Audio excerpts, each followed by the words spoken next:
알루코 그리고 대기업 시청자 여러분들 반갑습니다. 우리 알루코 주주분들이라고 하면 알고 계셔야 되는 이슈, 내용들 전달해 드리고 있는 대기업 담당 멘토 이진욱입니다. 자, 알루코의 주가 상승의 이유가 드디어 풀렸습니다. 자, 최근 24년도 들어서 갑작스러운 주가 상승, 그리고 다시 한 번 더 3월 달에 주가 상승이 계속해서 나오면서 정확한 주가 상승에 대한 이유가 밝혀지지 않았었거든요. 뭐 추측들이 있었습니다. 알루미늄 가격 상승에 대한 주가 상승이다. 뭐 EU 알루미늄 가격 제재에 따른 주가 상승이다. 온갖 추측과 찌라시가 난무했었던 가운데 드디어 이 알루코의 상승에 대한 원인이 밝혀지면서 주가 상승이 좀 나왔다가 오늘 차익 실현에 대한 부분이 좀 쏟아지고 있는 것으로 보여지는데, 자, 당연히 오늘 이 알루코에 대한 주가 상승에 대한 이유 얘기를 해봐야겠죠. 이 8천억에 대한 규모, 배터리 계약 체결 소식 때문이죠. 그래서 이 부분 함께 이슈 보도록 하겠고요. 이어서 이 알루미늄 가격에 대한 상승, 또 관련된 이슈가 하나 있습니다. 지금 또 중국 관련된 부분이 있기 때문에 오늘 전반적으로 알루미늄 가격에 대한 이슈, 그 다음에 오늘 주가 상승이 나왔던 배터리 계약 체결, 이 부분 함께 얘기 나눠보도록 하겠습니다. 우리 알루코 주주분들이라고 하면 다들 보셨을 거라고 생각이 듭니다. 이 알루코가 이 SK온과 포드 합작사 8천억 규모의 배터리 부분 공급 규모에 대한 체결 소식이 이슈가 나오게 됐죠. 내용을 좀 간단하게 보게 되면 이 알루 머티리얼즈라는 회사가 이 미국에 있는 블루오벌 SK LCC에다가 뭐를 납품한다? 이 배터리 모듈 케이스를 납품한다라고 보시면 됩니다. 자, 기간은 26년부터 30년까지니까 총 5년간 규모 금액은 8천억 규모라고 보시면 될 것 같고, 일단은 우리 이 알루 머티리얼즈가 어떤 회사냐면 알루코의 자회사라고 보시면 됩니다. 지분 약 100%를 가지고 있는 자회사고, 이 회사 같은 경우에는 이 배터리 모듈 케이스, 그 다음에 태양광 발전 모듈 프레임이라던가 뭐 자동차 부품 관련된 알루미늄 관련된 주로 하고 있는 압출제 회사라고 보시면 좋을 것 같고, 어쨌든 간에 자회사가 이런 계약을 맺었다 보니까 당연히 그 수혜는 알루코에게 돌아간다라고 보시면 됩니다. 여러분들 모듈 케이스가 뭔지 아시죠? 이 배터리 셀을 보호하는 케이스라고 보시면 됩니다. 그래서 매출 규모 금액을 보게 되면 5년간 8천억이기 때문에 대략 1년으로 따지게 되면 1,600억 정도 되겠죠. 자, 그래서 이게 지금 현재 매출액이 알루코 같은 경우에는 매해 5천억, 6천억, 5천억 정도 해서 뭐 한 6천억 가까이 정도 지금 현재 매출을 내고 있는 회사인데, 여기서 플러스 1,600억 정도가 앞으로 더 들어올 것이다라고 보면 되겠습니다. 자, 보통 이 모듈 케이스라던가 이 배터리 관련된 부품을 좀 장기적으로 계약을 맺는 그게 많거든요. 그래서 뭐 10년짜리 계약도 있고 뭐 등등등 한데, 이번에는 좀 짧은 5년짜리 계약 치고는 나름 수주 규모 금액이 컸다라고 보시면 좋을 것 같습니다. 이 영향 때문에 결국 주가가 상승을 하게 된 거죠. 그리고 아시는 분들은 다 아실 거지만 이 알루코 같은 경우에는 이 배터리 모듈 케이스를 이번에 처음 계약을 체결한 게 아닙니다. 앞전 22년도에서도 이 SK온과 3천억 규모의 배터리 모듈 케이스를 공급 계약을 체결을 했었고요. 그뿐만 아니라 이 폭스바겐에다가도 배터리 모듈 케이스를 공급한 이력이 있고요. 31년까지 지금 계약이 되어 있기 때문에 여전히 공급을 진행 중에 있습니다. 그래서 이게 지금 현재 폭스바겐에다가 공급을 하고 있는데, 이걸 LG 에너지 솔루션을 통해서 공급을 하고 있거든요. 그리고 이번에 또 뉴스에 나온 게 중에 하나가 뭐냐면 이 LG 에너지 솔루션과의 또 배터리 협약을 좀 추진 중에 있다, 이러한 또 실마리를 던졌단 말이에요. 그럼 추가로 만약에 이 LG 엔솔이랑도 계약이 나온다라고 하면 또 다시 한 번 더 주가가 상승할 수 있는 중요 트리거가 되지 않을까, 이렇게 보고 있습니다.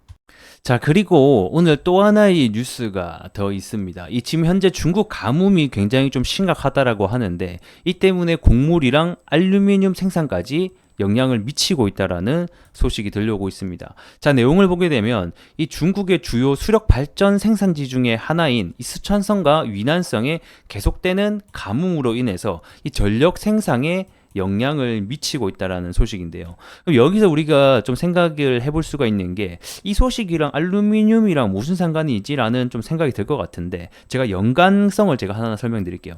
자, 우선은 이 위난성이라는 지역을 봐야 되는데, 여기가 이 중국의 알루미늄의 5분의 1을 생산하는 아주 중요 생산지 중에 하나입니다. 근데 이 알루미늄 생산을 할 때 반드시 필요한 게 뭐냐면 이 결국 전력이거든요. 현재 이 위난석의 전력 생산의 42%가 이 알루미늄 생산하는 업체로 들어가고 있단 말이에요. 그만큼 전력 생산을 많이 잡아먹는 게 이 알루미늄 생산입니다. 근데 중요한 것은 이 전력 생산이 차질이 생기니까 자연스럽게 이 알루미늄 생산 업체도 차질이 생기겠죠, 물량이.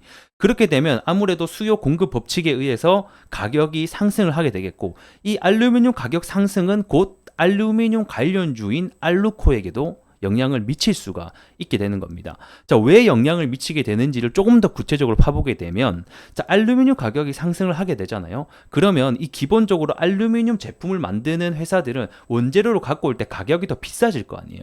그렇게 되면 이 회사들은 어떤 방법을 취하냐면 이거를 판가에다가 전가를 시켜요. 그러니까 판매 가격에다가 결국 전가를 시키면서 마진율을 더 올리게 되겠죠. 자, 그렇게 되면 아무래도 영업이익이 조금 더 늘어날 수 있는 부분들이 있다 보니까 이러한 연관관계 수혜가 될 수 있습니다. 그래서 우리가 알루미늄 가격 급등에 따라서 알루코도 같이 함께 상승을 보여주는 모습들이 나오고 있다. 이렇게 정리를 하도록 하겠습니다. 알루미늄 가격이 이런 식으로 계속해서 상승이 나와주고 있는 모습을 볼 수가 있죠. 이에 따라서 이 알루코가 또 수혜를 받을 수 있기 때문에 계속해서 급등이 나오는지 상승이 나오는지를 추적해 보시면서 투자하시면 도움이 될 것 같고요. 또 알루미늄 관련된 중요 이슈가 나올 때마다 여러분들에게 전달을 드릴 수 있도록 할 테니까 구독, 좋아요 한 번씩 좀 눌러주시면 감사하겠습니다. 그럼 이제 차트로 들어가 보도록 할게요. 자, 알루코 차트 함께 보도록 하겠습니다. 오늘 공급 계약 이슈가 뜨고 나서 주가가 많이 밀렸습니다. 그래서 제가 이 모습을 보고 조금 많이 화가 났는데 왜 그렇게 생각을 했냐라고 하면 최근에 주가가 1월 달에 주가 상승 나오고 3월 달 주가 상승이 나왔을 때 명확한 이유가 나오지 않고 주가가 계속해서 올라갔단 말이에요. 그때 뭐 물론 알루미늄 가격 상승에 대한 영향도 어느 정도 있었겠지만 제가 봤을 때는 이렇게 시장이 지금 제로 소멸로 밀린다라는 것은 어느 정도 이 공급 체결 계약 이슈가 뜰 거라는 것을 알고 미리 매집을 했다라는 거예요. 그리고 나서 위에서 이슈 터트리면서 개인들만 나가 죽어라 하는 이러한 어떤 우리 주식시장의 현실이 참으로 좀 안타깝지 않나, 좀 이렇게 생각이 듭니다. 요게 반대로 자 여러분들 생각을 해봅시다. 요게 이렇게 바닥에 있을 때 공급 체결 8천억 규모가 나왔다고 생각해 보세요. 그러면 반대로 이 주가는 이제 시작인 거예요. 왜냐? 그동안 가격 반영된 게 전혀 없었잖아요. 그러면서 주가 상승 나오고 뭐 추가 상승도 나올 수 있었는데 중요한 건 뭐다? 이 미리 알고 있었다, 이 내부적으로 뭐 알고 있었던가, 뭐 세력들이 알고 있었던가, 뭐 어쨌든 간에 어느 정도 이 부분을 가격을 반영을 하고 고점에다가 이슈를 터트림으로 인해서 개인들만 물리게 되는 상황이 발생을 했다라는 거겠죠. 그래서 분봉으로 들어가 보게 되면 진짜 1분, 2분 만에 주가를 딱 크게 상승시켜 놓고 그동안 그리고 나서 계속해서 이 차익 실현 때문에 한 번의 반등도 없이 다 밀렸거든요. 이거는 이제 뭐 물론 내일 돼봐야 알겠지만 내일까지 더 밀릴 가능성이 높아요. 이렇게 단기 고점에서 음봉이랑 거래량을 터트린 거는 굉장히 심리적으로 안 좋고 추가 하락에 대한 가능성까지 어느 정도 염두를 해 두시는 게 좀 좋지 않을까 이렇게 봅니다. 자, 우선 일단은 단기적으로는 재료 소멸에 대한 시장의 인식 때문에 주가가 하락이 나올 수가 있다는 점 알고 계셨으면 좋을 것 같고, 우선은 우리가 봐야 되는 지지선 가격대로는 3,600원대, 3,500원대 여기에 일단은 매물대가 좀 쌓여 있기 때문에 해당 가격을 좀 지지해 주면서 다시 한 번 더 이렇게 가주는지를 우리가 좀 지켜보셨으면 좋겠습니다. 분봉으로 조금 더 자세하게 보더라도 이렇게 1차적으로 파동을 하나 만들면서 매집을 한 모습들이 보여지고 그 다음에 2차 파동 그리고 나머지 3차 파동, 소파동이 현재는 다 나온 것으로 보여지기 때문에 단기적인 조정은 좀 나올 확률이 높다. 하지만 이 3,500원과 3,600원을 좀 잘 지지해 준다면 이 위에서 주가가 놀아준다라고 하면 다시 한 번 더 반등으로 인해서 4,500원 구간까지 올라갈 수 있으니 우선은 우리가 이렇게 좀 지켜보자. 이렇게 정리를 하도록 하겠습니다. 자, 오늘 영상 여기서 좀 마감을 해보도록 하겠고요. 저는 또 다음에 알루코 관련된 중요 이슈 여러분들에게 전달해 드릴 테니 구독과 좋아요 한 번씩 부탁드리면서 다음 시간에 뵙도록 하겠습니다. 고맙습니다.